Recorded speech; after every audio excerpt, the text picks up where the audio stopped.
Good day mga boss. Update tayo sa ating Luna project. Makulimlim na. Parating na si Bagyong Ophel. Update muna tayo mga boss. Ito, patapos na yung parking natin. Welcome to our project. Dito sa portion na to. Yung dun sa kabila, nakapending pa yun kasi baka bibilhin pa ni boss yung kabilang lote. Yun, sa banda ron. Hindi install na yung fascia board.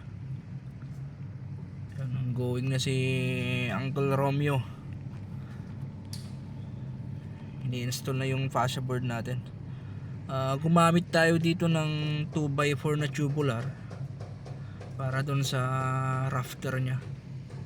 Yan. Tapos may spacing yan na 1.3 meters. Tapos yung zipper lens naman, gumamit tayo ng 2x3. Tapos 60 cm yung spacing. Pasok tayo dun sa function hall. Bali na install na pala guys tong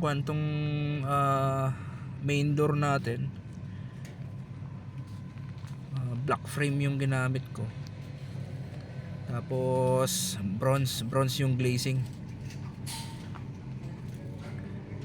Yan, tapos na yung main ceiling natin.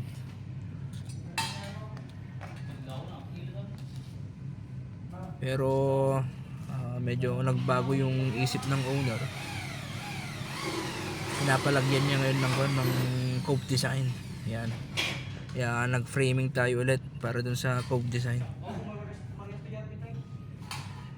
Sabagay, mas maganda naman para pwede nating lagyan ng strip light or kung gusto nila ng dim light, pwedeng nakapatay yung center lights tsaka yung mga pin lights.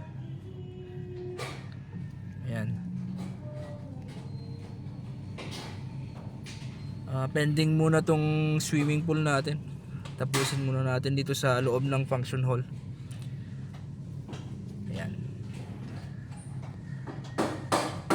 Tapos na rin yung fence.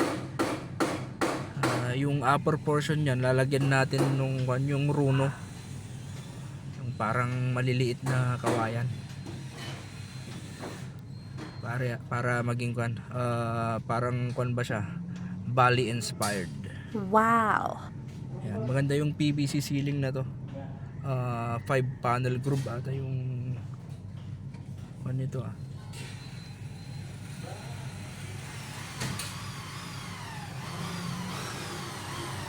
So yan.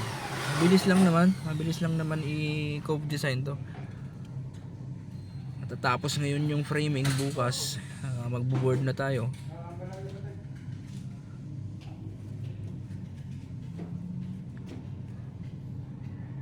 Tapos yung windows naman natin, sliding windows, baka next week i-install na siguro, ongoing na yung fabrication nila.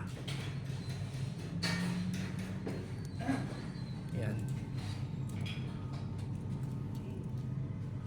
Tapos by next week siguro lalagyan na rin natin to ng bubong.